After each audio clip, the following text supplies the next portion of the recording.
Hello, I'm Luke Montalbano bringing you this week's sports update. It was a busy week in Southwest Virginia, so let's start on the hardwood.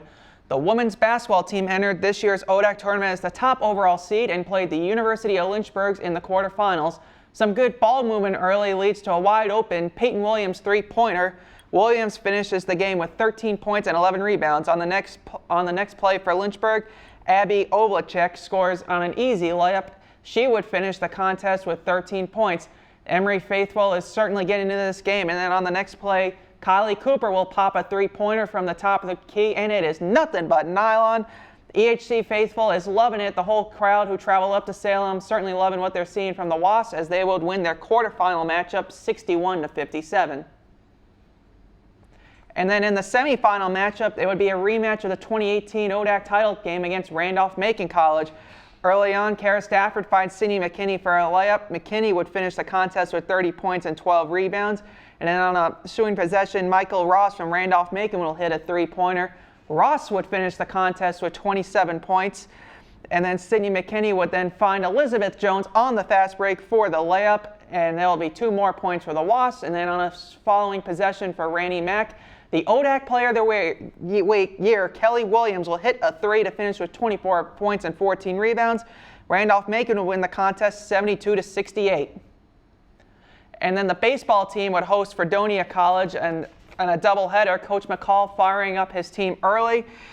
Brian Chatt would hit an RBI single in the center field, bringing home a run for Fredonia. Chatt would go 2 for 4 in this game, coming home 1 time. The Wasps would respond with a Jacob Zoller RBI to right field, would bring home a run for the Wasps. Zoller would also go 2 for 4 in this game.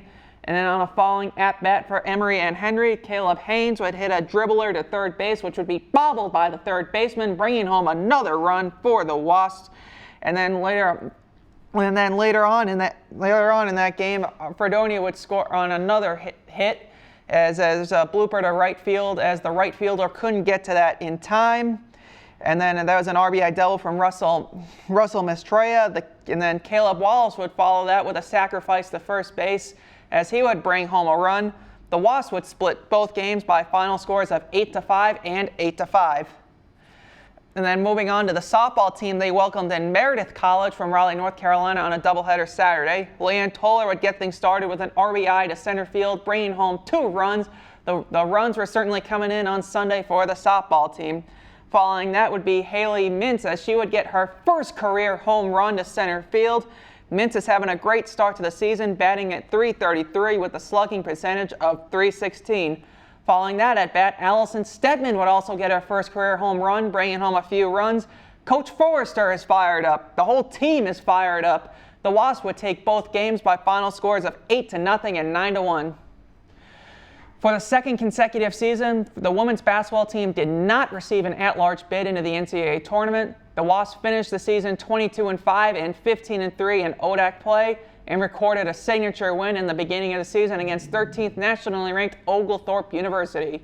That will do it for this week's sports update. I'm Luke Montalbano. Let's now throw it over to Cam Durr for this week's sports interview.